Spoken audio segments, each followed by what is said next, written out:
We're allowed to celebrate today? Tell us what's on your mind.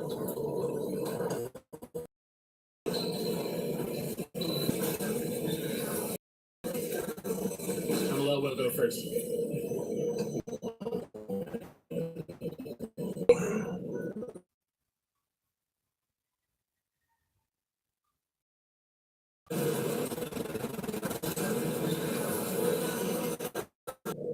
And I'm just so grateful to him for, man, just believing in a community that we feel like we weren't being heard, we weren't being believed, and just having the tenacity to just believe in what I believed in. I'm just so grateful to him and to the journalist community on the behalf of my community, the activist community, and the Black community. I thank you for believing in this, standing strong in this. I just feel good. I feel good, and that's an understatement. I'm typically not lost for words, but I really don't know what to say. I'm in awe of God. I know the whole country is looking at Chicago right now, and I just want the country to know it was only because of God that we got justice. It's because of God Almighty that we got justice. We did a lot of praying. We did a lot of work. We was peaceful when we didn't want to be peaceful. There was so many police shootings that happened after Laquan McDonald, and we remained peaceful. After his tape was released, we still remained peaceful. And I thank the community for remaining peaceful and non-destructive, but it's time. And like one of the community members said earlier, the buck stop here. The buck stop here in Chicago. So to our brothers and sisters in New York, LA, Baltimore, Ferguson, Dallas, everywhere across the country where these police injustices happening, the buck stop here in Chicago. And we pray that there's some inspiration and encouragement, not only to the city of Chicago, but all cities that accept force, unlawful and unreasonable use of force by police officers will not be tolerated. And there you have it, y'all.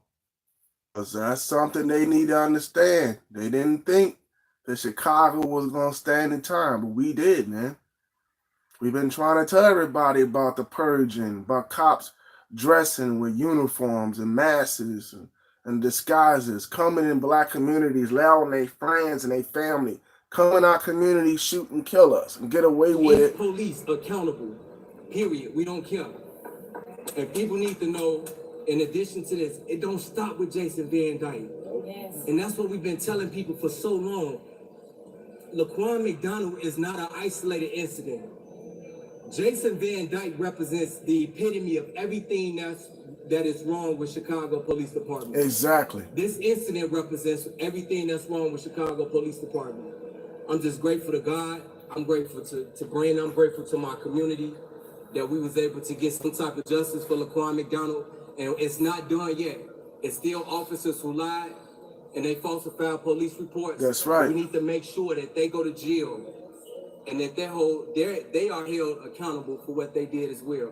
So you asked for justice and transparency. A, did you get it? And B, is it possible that this could, as someone else referenced, be a moment for And every count of aggravated battery that he was convicted of, the 16 counts of aggravated battery, with that firearm, it was just. What you want to say something? Well, I wanted to lend a little bit of context as to why this continues to be important. This being police killing citizens.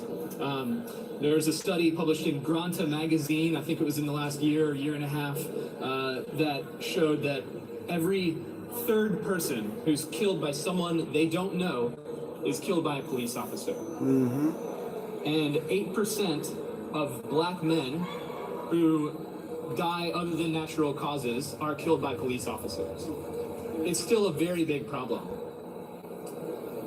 What is the solution to that? I think we can all come up with solutions. That's real.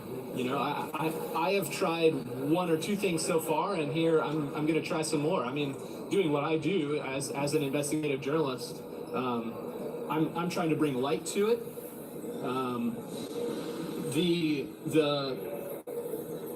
The consent decree that we've seen come from the Department of Justice investigation, that was a result of the transparency in this Laquan McDonald case, as you know, this case had to come first. You know, we can't be sure exactly what all that's going to do, how much police misconduct is going to clean up exactly, but we know it's going to help somewhat. It's part of it. You got the conviction. What would you like to see on the sentencing? Maximum. We want maximum. That's what the community is calling for. Maximum. Whatever the maximum sentence is, that's what we want to see. We got to know. People have to know. At that night, the defense tried to put Laquan McDonald on trial, but we have to make it clear, and we've made it abundantly clear that the only criminal that night was Jason Van Dyke, and he needs to be sentenced to the full maximum sentence, whatever that is. He needs to spend the rest of his natural born life in prison and behind bars. We need to make an example of him. And also, even if the U.S. Attorney Office is currently investigating this, we want federal charges on him as well. We don't just want state charges. We want federal charges on him. But I hope this really gives some type of hope and encouragement to the Black community in Chicago. God heard us, he heard our pleas, he heard our cries for injustice, and today justice was delivered for Laquan McDonald, but it doesn't stop there. Rom has to go, these other aldermen have to go. No Black aldermen showed up for this. No city council people, no black elected officials showed up for us. It was just us. Our generation showed up. But yet they're down in City Hall all the time voting on police settlements. You guys have reported this through the years, over $500 million going out in police settlements. And City Council was just down there doing that repetitiously. None of them came out here to come for 1 hour to sit in this trial. Not once. That's right. No Black elected official. All of them need to go. That's right. Chicago, we have to make sure all these Black elected officials are voted out. Coming in this 2019 election. That's right. That's right. That's right. That's real. Make sure, I just want to say this, and then Brandon got something he can close. I just want to make sure that people know, I know the diversity and the ethnic makeup of the jury people was kind of skeptical and thought that was problematic. But we have to understand, one of the requirements of being selected as a juror is you have to be registered. If you don't like 7 whites, 3 Hispanics, 1 Asian, and 1 Black, register to vote. Don't put the jury summons off. When you get those jury summons in the mail, don't try to wiggle out of it. What if you were summoned for a case like this? Register to vote, Black Chicago, everybody, regardless of race. But make sure your voices are heard, because we need you, and we need community members, like-minded, fair-minded community members, like the jurors that were selected for this case, to be that's right. And the most important thing, the Hispanic community. Black and Hispanics gotta realize that we gotta fight with one another, man, to help us. Meet us there tonight. Ron gotta go, all the aldermen gotta go. Justice for Laquan. That's right. I couldn't say it no better. All of them Black officials, shame on you. Shame on you. Shame on you. Even my alderman. Shame on you. Shame on you. Shame on you, man. Shame on you. Shame on you. And then filed a lawsuit to get shame on you. None of you guys showed up. None of you guys cared. Because y'all know the fear of white supremacy fallback. That's what that is. And there's no other way around it to say that. Some strongly worded comments from the FOP today in interviews. White supremacist comments, I might add. And the response was, rule of law prevails. He should not have shot that kid despite the knife. It pains me to say it, but we did not take this job to kill people. He failed the city. And then when you juxtapose those officers out there right now having to protect the city, all the while knowing that one of their brothers is going to prison for a long time, that's a tough situation to be in for those officers. It's a tough situation. No, it's not. You do your job and you be all right. one did something wrong. We know but no nine did one's the right saying thing, that being a and they police didn't start officer is not shooting. one of the most toughest, And there are strenuous additional cases section, coming, though, but for some that of the right there, officers no. who, for whatever reason, provided allegedly false information or documents. Take us through what the cases are that are expected to come next. Well, there's actually three of these officers that were, one detective and a couple of the officers, they're actually criminally charged. Yep. Charged with official misconduct, Yep. and conspiracy. Yep. And they're facing, they're 26 in California. That's what Other we're case trying to coming up tell in a few everyone. weeks. Chicago. I have to tell you, I read the police reports when this case first came in, and then I looked at the video, and I said, these police reports are talking about a different incident that's on that video. Exactly. And that's what these officers Exactly. have to justify in their Exactly. case. Exactly. Their police reports were wrong. Exactly. That's exactly. The jury area, Exactly. jury room, So they lied. where the jury is going to be speaking in just a couple of moments, and we're told that that of the 12, 2 of them will have their faces revealed to all of us, and 10 have asked, as the alternate jurors did yesterday when they spoke, that their identities not be revealed. Obviously, very sensitive case, and people wanting to keep their anonymity. And Because of the decent white people I want to bring up who was something earlier fair-minded, Will saw the Calloway tape, mentioned. He said, yes, saw the cry, the saw legal side, that what was we've happening. seen the justice, So I but he applaud mentioned white potential people. federal I know charges. we Is go there hard any at way y'all, to but that? you know y'all Potential deserve for that. any federal But for charges? the I know there ones have who been do be fair-minded, decrees and we other things that applaud come you, down man. for the entire We police give it up to the department, the way white that they jurors train and do that their help duties. But when he talks about with this federal charges, verdict. what could We he be give talking up to the about? white people. If this Y'all were give not us a hope that verdict, let us know I that have not no all doubt white that people are the white Justice supremacists and Department would hate have us. looked at this to see That if there is they some could find fair-minded, federal like-minded, charges. The light-hearted fact that there was a people guilty, that could do um, their job as verdict in this particular case a on a really serious juror, charge, several and we serious charges. appreciate that. I have All no right, doubt we the really Justice do. Department will We not appreciate duplicate all this. the There's no things that reason to all of the try a case a second black time and when it's going Hispanic to go to have your helped country. in this thing. The ones that's unsung and know, we really appreciate what y'all done. We really do. And I know y'all know what we face. And those who on the front line of us, those who do know about white supremacy and misjustice and police misconduct and all of these things, we appreciate that, man. I do. So y'all give us some kind of hope that knowing that it ain't completely going down the toilet. No matter, and y'all know it's rigged, and y'all know it's rigged for y'all.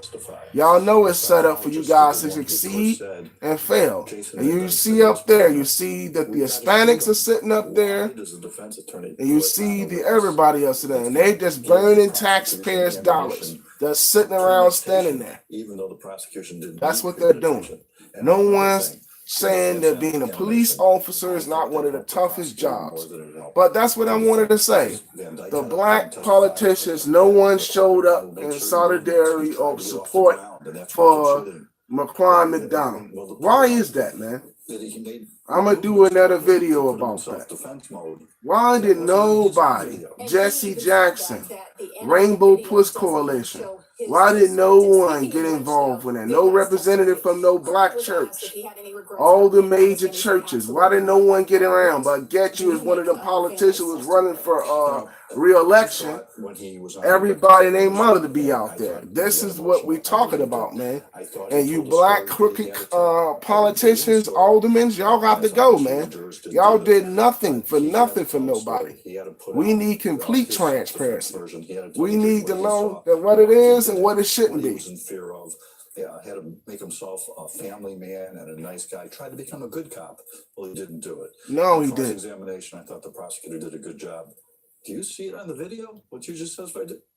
I don't see it. Yeah. Well, neither did the judge or jury. Dan Herbert talked about it in his news conference about being up against politicians, against law enforcement, just the entire legal community.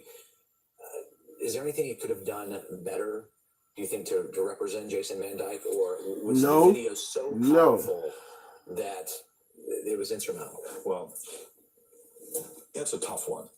I don't think there's anything he could have done. Once that video came out, that was a wrap. That's why Ronnie Manuel's not running for re-election, because everybody knows he's a fraud and a crook and a thief, and he don't care about black people. Only looking to exploit and use and troll them. But those who don't know and care to know, that's what's happening today. And all the Hispanic brothers and sisters, I feel y'all pain. A lot of us was there. In their case. And they know that's a tough job because they fighting a system that's oppressing their people and those who break and do crimes. They know that.